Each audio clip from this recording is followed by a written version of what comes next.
सादर जय जिनेन्द्र। वेलकम है आप सबका नव तत्व सुधा में। हम स्वाध्याय कर रहे हैं आचार्य श्री तुलसी द्वारा लिखित पुस्तक जैन तत्व विद्या के भाग दूसरे भाग का छठा बोल जो था कर्म के 8 प्रकार हैं, वो हमने पिछले वीडियो में समझा था, जहां मैंने कहा था आगे आने वाले वीडियो में हम कर्म को खोल के समझेंगे। तो चलिए आज हम उसका अगला बोल करते हैं जो कि 7वां बोल है। कर्म की 31 यानी कि 31 उत्तर प्रकृतियां हैं। मूलतः कर्म एक ही है, फिर भी कार्य की अपेक्षा से जो कर्म का कार्य है उसके कारण उसके 8 भेद हमने समझे, जो थे कर्म के 8 प्रकार: ज्ञानवर्णीय, दर्शनावर्णीय, वेदनीय, मोहनीय, आयुष्य, नाम, गोत्र और अंतराय। इसमें से 4 अघाती कर्म थे और 4 घाती और 4 अघाती कर्म थे। इसको हमने इससे पहले वीडियो में समझा, तो मैं लिंक में वो कर्म 8 की वीडियो का डिस्क्रिप्शन में लिंक शेयर कर दूंगी, तो आप वहां भी पहले इसको समझ सकते हैं अगर आपने नहीं देखा है तो। आगे बढ़ते हैं। तो ये जो 8 कर्म के भेद है ये मूल प्रकृति है, मेन प्रकृतियां हैं इसकी। इन प्रकृतियों के उत्तर भेद अनेक हो सकते हैं। तो जैसे ज्ञान के जितने भेद हैं, पहला क्या है? ज्ञानावर्णीय कर्म। तो ज्ञानावर्णीय यानी कि जो ज्ञान को आवृत करता है, तो ज्ञान के जितने भी भेद होंगे वो उसकी उत्तर प्रकृतियां होंगी। इसी प्रकार दर्शन के जितने भी भेद हैं या फिर वेदनीय कर्मों के, मोहनीय कर्मों के जो भेद हैं, उन और जो भेद बनते हैं वो उनकी उत्तर प्रकृतियां हो जाएगी। तो प्रस्तुत पाठ में संक्षेप और विस्तार दोनों विवेचनों से हटकर मध्यम मार्ग स्वीकार किया है। न तो ज्यादा विस्तार लिया है और न ही ज्यादा शॉर्ट, यानी कि बीच का रास्ता पकड़ा है। तो उसकी वजह से यहाँ पे हमने जो बोल बनाया है, गुरुदेव ने वो बनाया है कर्म की 31 उत्तर प्रकृति यानी कि 31 उत्तर प्रकृतियां, जिसका आज हम स्वाध्याय करेंगे। तो चलिए शुरुआत करते हैं। पहला ज्ञानावर्णीय। पहला कर्म है ज्ञानावर्णीय कर्म। उसकी 5 उत्तर प्रकृतियां हैं। ज्ञानावर्णीय कर्म का कार्य होता है ज्ञान को रोकना। तो ज्ञान आवृत जो करता है वह ज्ञानावर्णीय कर्म है। तो 5 प्रकार के ज्ञान होते हैं: मति ज्ञान, शुद्ध ज्ञान, अवधि ज्ञान, मनः पर्यव ज्ञान और केवल ज्ञान। इन 5 ज्ञानों को हमने और उपयोग का जो वीडियो बनाया था वहां हमने इसको पूरी चर्चा करके साथ में पूरे विस्तार से समझा था। यहाँ पे हमने 5 ज्ञान और ये अगला जो हमारा दर्शनावर्णीय कर्म है उसके 4 दर्शन यहाँ पे हमने अच्छे से समझे थे। इसका भी मैं लिंक शेयर कर दूंगी, आप पहले ये भी देख सकते हैं। तो 5 प्रकार के ज्ञान है: मति ज्ञान, शुद्ध ज्ञान, अवधि ज्ञान, मनः पर्यव ज्ञान और केवल ज्ञान। तो इनका जो आवरण आ जाता है, तो मति ज्ञान का जो आवरण आया तो मति ज्ञान आवरण, शुद्ध ज्ञान में आवरण आया तो शुद्ध ज्ञान आवरण, इसी प्रकार अवधि ज्ञान आवरण, मनः पर्यव ज्ञानावरण और केवल ज्ञानावरण। ये 5 ज्ञानावर्णीय कर्म के भेद हो गए। तो मति ज्ञान में बाधा ज्ञानावर्णीय कर्म का उदय आता है तो मति ज्ञान की प्राप्ति नहीं होती। इसी प्रकार अगर केवल ज्ञानावर्णीय कर्म का उदय रहता है जीव के, तो जब तक रहता है तब तक जीव को केवल ज्ञान की प्राप्ति नहीं होती है। इसी प्रकार और को हमें समझना चाहिए। आगे बढ़ते हैं। दूसरा जो हमारा कर्म था वह था दर्शनावर्णीय कर्म। दर्शन का अर्थ यहाँ लिखा है। दर्शन का अर्थ होता है साक्षात्कार में बाधा, यानी कि सामान्य ज्ञान में बाधा प्राप्त पहुंचना। तो दर्शन के हमने 4 प्रकार समझे थे: चक्षु दर्शन, अचक्षु दर्शन, अवधि दर्शन और केवल दर्शन। तो उनके आगे जो आवरण आ गया यानी तो हो गया चक्षु ज्ञानावरण, यानी कि आंख से सामान्य साक्षात्कार में देखने में जो बाधा उत्पन्न होती है वह हो गया चक्षु ज्ञानावरण। इसी प्रकार अचक्षु यानी कि आंख के अलावा बाकी इंद्रियों से ज्ञान आवरण में, दर्शन आवरण में जो बाधा उत्पन्न होती है वो हो गया अचक्षु दर्शनावरण। जो जहां मैंने शायद चक्षु में भी ज्ञान शब्द का उपयोग किया है तो मैं मिक्षा में दुक्कड़म। तो चक्षु दर्शनावरण, अचक्षु दर्शनावरण, उसके बाद अवधि दर्शनावरण और केवल दर्शनावरण। जिस प्रकार हमने ज्ञान की बात करी ठीक उसी प्रकार दर्शनावरण की बात है। तो दर्शनावर्णीय कर्म का उदय रहता है, केवल दर्शनावर्णीय का उदय रहेगा तो केवल दर्शन प्राप्त करने में जीव को बाधा उत्पन्न होती है। उसके बाद यहाँ पे 5 प्रकृतियां और दी गई है। इसका कारण भी यहाँ बताया गया है। साक्षात्कार में बाधा उपस्थित होती है, उसी प्रकार निद्रा आदि 5 प्रकृतियों के उदय से भी साक्षात्कार में बाधा पहुंचती है। जैसे कि चक्षु और अचक्षु से के आदि के उदय से इंद्रियों के विषय में जो साक्षात्कार में बाधा होती है, इसी प्रकार निद्रा भी एक महत्वपूर्ण कारण है जिससे साक्षात्कार में बाधा होती है। जैसे कि कोई बच्चा क्लासरूम में सो जाए तो टीचर उसे जो समझा रहा है वह उसे ज्ञान प्राप्त नहीं होगा, दर्शन की प्राप्ति नहीं होगी। इसी प्रकार व्याख्यान हम सुन रहे हैं या फिर कोई हम धार्मिक गीत सुन रहे हैं और हमें नींद आ जाती है, तो वो शब्द हमारे कानों में जाएंगे ही नहीं, तो हमें उस ज्ञान की प्राप्ति नहीं होगी। कहने का तात्पर्य है कि निद्रा के कारण भी दर्शन के मध्य आवरण आ जाता है। तो निद्रा के यहाँ 5 प्रकार बतलाए गए हैं। पहली है निद्रा जो सहजता से टूट जाए, वह निद्रा। कभी कभी देखते हैं कि हमारे घर में 5 सदस्य है, लेकिन कोई एक सदस्य है जो अलार्म की घंटी बजते ही सुबह 6 बजे उठ जाता है और अपना तुरंत काम करने लगता है, और एक सदस्य है जैसे कि छोटा बच्चा है या कोई ऐसा सदस्य जिसे हमें बार बार उठाना पड़ता है, फिर भी उसकी नींद नहीं टूटती है। क्यों? क्योंकि निद्रा दर्शनावर्णीय कर्म का उदय रहता है। तो नींद जो कठिनाई से टूटे वह निद्रा। इसी प्रकार बैठे बैठे नींद आ जाना, क्लासरूम में बैठे बैठे नींद आ गई, बस में बैठे बैठे नींद आ गई, या व्याख्यान सुनते सुनते बस नींद आ गई, तो बैठे बैठे जो नींद आ जाती है वह हो गई प्रचला। उसके बाद प्रचला यानी कि खड़े खड़े नींद में आना। वस्तुतः यह जो निद्रा है, प्रचला है, ये इस प्रकार की निद्रा हमें कम देखने को मिलती है, लेकिन होती है कुछ लोगों को खड़े खड़े भी नींद आ जाती है। उसके बाद है सत्यानिर्धि। ये एक विचित्र प्रकार की निद्रा है।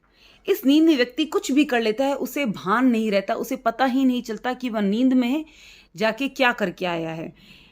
एग्जाम्पल के तौर पे यहाँ लिखा है, युद्ध के जैसी क्रूर प्रवृत्ति करने के बाद भी वह यंत्रवत अपने स्थान पर लौटकर सो जाता है। ऐसी निद्रा का जब उदय रहता है, ऐसा आवरण का जब उदय रहता है, तो व्यक्ति युद्ध जैसी क्रूर जो प्रवृत्ति है वह भी करके आ जाता है और वापस सो जाता है। उसे जब वह जगता है तो उसे याद नहीं होता है कि वह क्या करके आया है। हमारे आसपास हम बहुत बार देखते हैं ऐसे लोग होते हैं जो रात को नींद में चलते हैं, घूमते फिरते हैं और आ जाते हैं। तो उसका कारण होता है ये सत्यानर्धि दर्शना आवरण के कारण ऐसी नींद व्यक्तियों को आती है। तो ये हो गया हमारा दर्शनावर्णीय कर्म। आगे बढ़ते हैं, वेदनीय कर्म। कभी कभी जब हम समझाते हैं तो ज्ञान और दर्शन बार बार एक ही जैसे शब्दों को हम बोलते हैं तो थोड़ा उल्टा पुल्टा कभी बोलने में आ भी जाता है। कभी अगर ऐसा होता है तो मैं उसके लिए मिक्षामि दुक्कडम बोलती हूँ। तो आप पुस्तक में से भी या ये जो इसमें जो लिखा होता है उसमें देख के भी मेरी गलती को सुधार सकते हैं।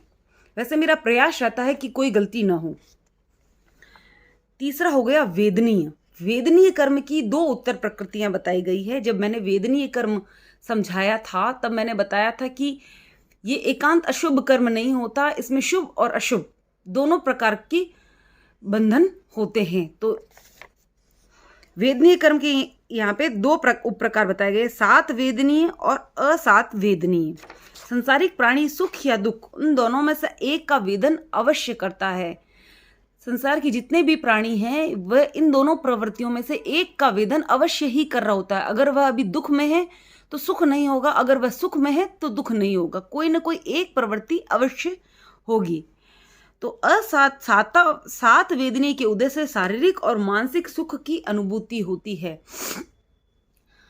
शारीरिक सुख के साथ साथ मानसिक सुख भी इसी में आता है। अगर कोई वस्तु की हमें प्राप्ति हो रही है, अगर मन में ही हम कुछ सोच रहे हैं और हमें अच्छा अनुभव हो रहा है तो वो मानसिक सुख का अनुभव हम उस समय कर रहे हैं। तो मानसिक और शारीरिक दोनों प्रकार के सुख के उदय से का मतलब हो गया 7 वेदनीय कर्म का उदय। उसके बाद असात वेदनीय के उदय से मानसिक संक्लेष्ट और शारीरिक कष्ट का अनुभव होता है। जब असात वेदनीय कर्म का उदय रहता है जीव के, तब उसे मानसिक दुख और शारीरिक दुख दोनों का अनुभव होता है। तो ये हो गए वेदनीय कर्म की 2 उत्तर प्रकृतियां, 7 वेदनीय और असात वेदनीय। आगे बढ़ते हैं। चौथा कर्म हमारा था मोहनीय कर्म। तो मोहनीय कर्म की अगर छोटे रूप में बात करें तो उसके 2 प्रकार है, दर्शन मोहनीय और चारित्र मोहनीय। जैसा कि मैंने पहले ही बताया था, यहाँ इस बोल के अंदर न तो ज़्यादा छोटे रूप में न ज़्यादा बड़े रूप में मध्यम मार्ग चुना गया है। तो यहाँ पे इनकी जो और उप प्रकृतियां बनती है उनका विवेचन यहाँ नहीं किया गया है। हम थोड़ा सा उसको समझ सकते हैं कि दर्शन मोहनीय की 3 प्रकार के दर्शन मोहनीय की प्रकृतियां होती है, मिथ्यात्व मोहनीय, मिश्र मोहनीय और सम्यक्त्व मोहनीय। और चारित्र मोह की 25 प्रकृतियां और होती है, जो कि 16 कसाय और 9 कसाय, जिन पे मैंने अलग से वीडियो बनाया था इनको समझाने के लिए, तो मैं लिंक आपके साथ शेयर कर दूंगी, तो आप वो भी देख सकते हैं। तो टोटल ये जो मोहनीय कर्म की 28 प्रकृतियां हैं। दर्शन मोहनीय सम्यक्त्व का बाधक होता है और चारित्र मोहनीय सम्यक्त्व का। जब दर्शन मोहनीय कर्म का उदय होता है तो जीव को सम्यक्त्व की प्राप्ति नहीं होती है, और जब चारित्र मोहनीय का उदय होता है तो जीव को संयम की प्राप्ति नहीं होती, वह संयम के मार्ग पर नहीं चल पाता है। तो ये मोहनीय कर्म की 2 प्रकार की उत्तर प्रकृतियां हो गई। आगे बढ़ते हैं। आयुष्य कर्म चौथा है हमारा, पांचवा हमारा आयुष्य कर्म। आयुष्य कर्म की जब हमने परिभाषा की बात की थी, तो एक गति में निश्चित समय तक बांध कर रखने वाला कर्म होता है, वह आयुष्य कर्म होता है। तो गतियों की जब हम बात करें तो हमने एक वीडियो बनाया था गति 4 का, तो हमने वहां पे 4 गतियां समझी थी। कौन सी? नरक गति, तिर्यंच गति, मनुष्य गति और देव गति। इनका विस्तृत विवरण मैंने वहां पे किया था, जिनकी वीडियोस भी आप देख सकते हैं मेरे चैनल पर। अगर आप मेरे चैनल को सब्सक्राइब करते हैं तो आपको सारे वीडियोस दिखाई देंगे, वहां से आप अपनी पसंद का या जो आपको वीडियो देखना है वो भी पिक कर सकते हैं। तो 4 प्रकार की गति होती है, तो इसमें जिस गति का बंधन जीव करता है उसी प्रकार की गति जीव को प्राप्त होती है। तो आयुष्य कर्म की 4 उत्तर प्रकृतियां बताई गई है। नरुक आयुष्य, तिर्यंच आयुष्य, मनुष्य आयुष्य और देव आयुष्य। अगर नरक में जाने वाला आयुष्य का बंधन जीव ने किया है तो वह नरक में जाता है। मनुष्य आयुष्य का बंधन किया है तो वो मनुष्य जन्म प्राप्त करता है, और तिर्यंच आयुष्य का बंधन किया है तो उसे तिर्यंच जीवन की प्राप्ति होती है। इसी प्रकार देव आयुष्य का बंधन किया है तो वह देव आयुष्य की देव गति में जाता है। पूर्व निबद्ध आयुष्य कर्म पूरा भोग लेने के बाद ही जीव एक भव से दूसरे भव में जा सकता है। आयुष्य कर्म का संपूर्ण क्षय मोक्ष है। एक जन्म का जब आयुष्य कर्म का जो हमने उदय बंद कर रखा है वो उदय में आता है, जैसे मैंने मनुष्य आयुष्य का बंद किया हुआ है तो मेरा मनुष्य जन्म की प्राप्ति हुई है। लेकिन यहाँ का मैंने जितना आयुष्य का बंद किया है वो समाप्त होगा, तब जीव दूसरी गति में जाता है। और जब आयुष्य कर्ण पूर्ण तरह से क्षय हो जाता है तो जीव को मुक्ति की प्राप्ति हो जाती है। तो ये हो गए इसके 4 प्रकार। उसके बाद हम बढ़ते हैं। छठा हमारा कर्म है नाम कर्म। नाम कर्म की 142 प्रकृतियों का उल्लेख शास्त्रों और ग्रंथों में मिलता है, यानी कि 142 प्रकृति का नामकरण की प्रकृतियां हमें शास्त्रों में ग्रंथों में पढ़ने को मिलती है। लेकिन हम यहाँ पे कितनी प्रकृतियां बताई है? 2, शुभ नाम और अशुभ नाम।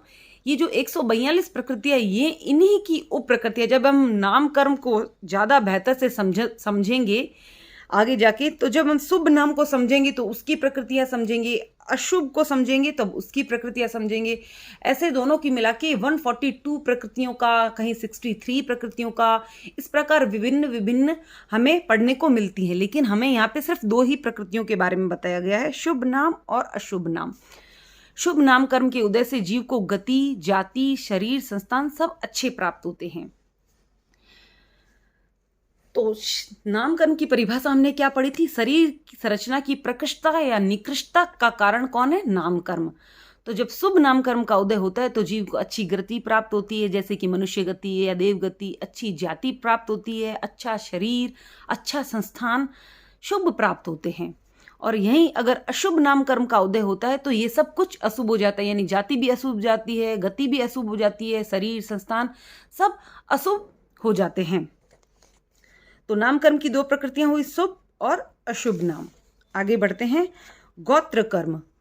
गोत्र कर्म की 2 प्रकृतियां बताई गई है, उच्च गोत्र और नीच गोत्र। ये दोनों गोत्र एक ही जीव में पाए जा सकते, एक ही जीव में ये दोनों गोत्र पाए जा सकते, यानी कि उच्च का भी बंधन किया हो और नीच गोत्र का भी बंधन किया हो, और स्वतंत्र रूप से भी पाए जा सकते हैं, यानी कि केवल उच्च का और केवल नीच गोत्र का बंधन। कैसे, यहाँ पे एग्जाम्पल दिया गया, एक व्यक्ति ज्ञान संपन्न है यानी कि उसके पास ज्ञान रूपी संपदा है, वह ज्ञानी है, पर रूप संपन्न नहीं है, यानी कि उसे जो रंग रूप प्राप्त हुआ है वो अच्छा नहीं है, वह कुरूप है। तो वो वहां पे दोनों प्रकार के गोत्र कर्म का बंधन उसने किया है, यानी कि उच्च गोत्र का भी किया है जिसके कारण उसे ज्ञान की प्राप्ति, ज्ञान संपन्न है, और नीच गोत्र का बंधन भी किया है तो वो रूप संपन्न नहीं है। तो वो दोनों प्रकृतियों को एक साथ भोगता है। आगे बढ़ते हैं, अगला है अंतराय कर्म। 8वां हमारा हो गया अंतराय कर्म। इसके 5 प्रकार बतलाए गए हैं, दान अंतराय, लाभ अंतराय, भोग अंतराय, उपभोग अंतराय और वीर्य अंतराय। अंतराय का अर्थ है बाधा। वीर्य आत्मा का गुण है, जो हमने 5वां इसका भाग पढ़ा, वीर्य। वीर्य जो है वो आत्मा का गुण है, उसकी उपलब्धि और उपयोग अंतराय कर्म के 6 या 6 उपसम से ही संभव है। वीर्य अंतराय जो कर्म है उसकी जो उपलब्धि या उपयोग है वह अंतराय कर्म के 6 या 6 उपसम से, अगर हमने अंतराय कर्म का 6 किया या 6 उपसम किया है तो हमें वीर्य जो एक आत्मा की शक्ति है उसकी प्राप्ति होती है। और अगर हमने अंतराय कर्म का बंधन किया हुआ है तो उस शक्ति की प्राप्ति में हमें बाधा उत्पन्न हो जाती है। तो दान लाभ भोग और उपभोग ये कोई मौलिक गुण नहीं है, ये आत्मा की मौलिक गुण नहीं है। तो अंतराय कर्म में यहाँ पे जो ये 5 दिए हैं इनमें मुख्य क्या है, इनमें मुख्य है वीर्य अंतराय। वीर्य अंतराय को समझाने के लिए की दृष्टि से ही ये 4 आगे के भाग किए गए हैं। तो दान लाभ भोग और उपभोग ये कोई मौलिक गुण नहीं है। अमूर्त वीर्य को अमूर्त यानी दिखाई देने वाले, नहीं दिखाई देने वाले अमूर्त वीर्य को मूर्त प्रतीकों से समझाने की दृष्टि से ये भेद किए गए हैं। तो दान अंतराय कर्म के 6 या 6 उपसम से जो औदार्य गुण प्रकट होता है वह एक प्रकार की क्षमता है। जब दान अंतराय कर्म का बंधन हमने किया हुआ है, अगर वह तोड़ते हैं, जीव तोड़ता है उसको या 6 उपसम करता है तो उससे जो गुण प्रकट होता है वह एक प्रकार की क्षमता है, एक प्रकार की शक्ति है। वस्तु प्राप्त करने की क्षमता लाभ अंतराय कर्म के 6 या 6 उपसम से मिलती है। जो हमने दूसरा लाभ अंतराय समझा, तो वस्तु कोई भी प्राप्त होती है वो लाभ अंतराय कर्म के 6 या 6 उपसम से प्राप्त होती है। उसके बाद भोग, पदार्थ प्राप्त होने पर बहुत से लोग उसके उपभोग से वंचित रह जाते हैं। तो पदार्थ के भोग की क्षमता भी भोग अंतराय कर्म के 6 या 6 उपसम से उपलब्ध होती है। भोग अंतराय कर्म का जब 6 या 6 उपसम जीव करता है तभी वह वस्तुओं का भोग कर पाता है। इसी प्रकार उपभोग अंतराय, भोग अगर किसी वस्तु का एक बार उपयोग किया जाए तो वो होता है भोग, और उसका बार बार भोग किया जाता है तो वो उपयोग की श्रेणी में आता है। दोनों में ज्यादा डिफरेंस नहीं है, लेकिन मूल बात यह है कि इन दोनों का जब बंधन हो रखा होता है, ये उदय में रहते हैं, तो जीव को वस्तु की प्राप्ति नहीं होती है, वह उसका भोग नहीं कर सकता है और उपभोग नहीं कर सकता है। और उसका 6 उपसम करने पर वह वस्तु का भोग भी कर पाता है और उपभोग भी कर पाता है। इन कर्म की प्रकृतियों में वीर्यांतराय प्रमुख प्रकृति है और अन्य प्रकृतियां गौण है, जो मैंने पहले भी समझाया। तो वीर्य अंतराय कर्म के 6 या 6 उपसम से जीव को शक्ति की प्राप्ति होती है।